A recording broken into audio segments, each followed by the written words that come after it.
Hello everyone! So I'm going to be showing you guys how to render in Maya, and I'm just doing my scene as an example.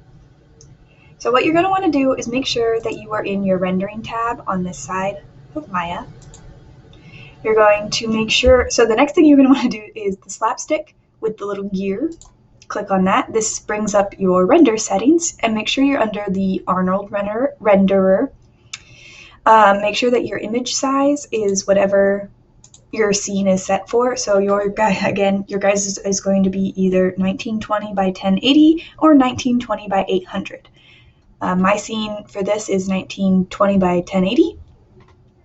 And then you're going to want to make sure that at file output, you're going to put the title of what scene you're doing, and the naming convention for that again is SC0 scene number underscore the number of frames or whatever you have.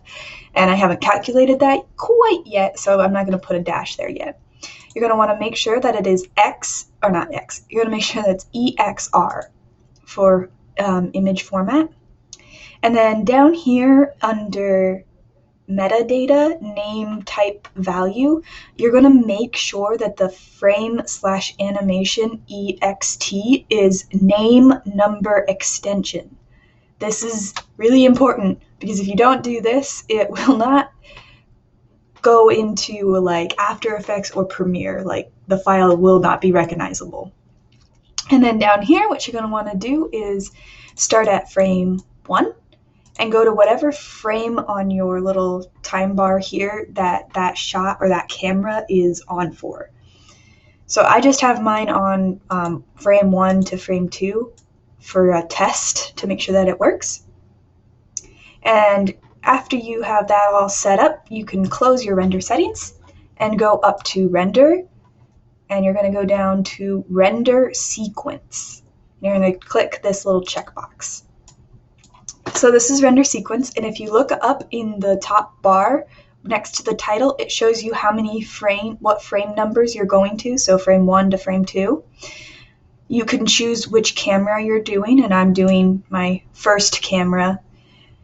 And then right here, what you're going to need to do is make sure that you put these files into a folder with that name, the same naming convention that we've been using for this whole thing. And then you can use the same settings that I have here. I just kind of have everything turned off except for the render view. And I like to be able to see this so that I can watch the render progress. And then down here, hit render sequence and close. So once this dialog box closes, that's when you know that your render is complete. And it will bring up your little Arnold renderer box. And it should only take a little bit to render. I'm going to render out these scenes so that it's easier to show them to the class. Also, I just added a simple Arnold sky dome light to my scene to make sure that everything is lit. This should only take a few seconds since I'm only doing 2 frames. And now it's done. So this won't close, but now you can see that the dialog box that I had pulled up is gone. And it should be good to go. So what you're going to do now is you can open After Effects or Premiere, and you just go to where you save that file, and they're saved as, they look like these images, and you're going to click on the first one, kind of like what we did for the reference video for Maya, and click on this little dialog box down here that says Open EXR Sequence, and you're going to check that, Import. So now it imports these as a group. Oops, that is huge. Okay, there we go. And now it will play those frames for however long you have them set for. So since mine's only 2 frames, it's just like boink, boink, and nothing happens because it's just 2 frames. And that is how you render in Maya without getting that weird Maya logo all over it, and it doesn't take too long depending on how much lights you have. I mean, just a normal render. Hope you guys found this helpful. And again, if you have any questions, just let me know. Good luck!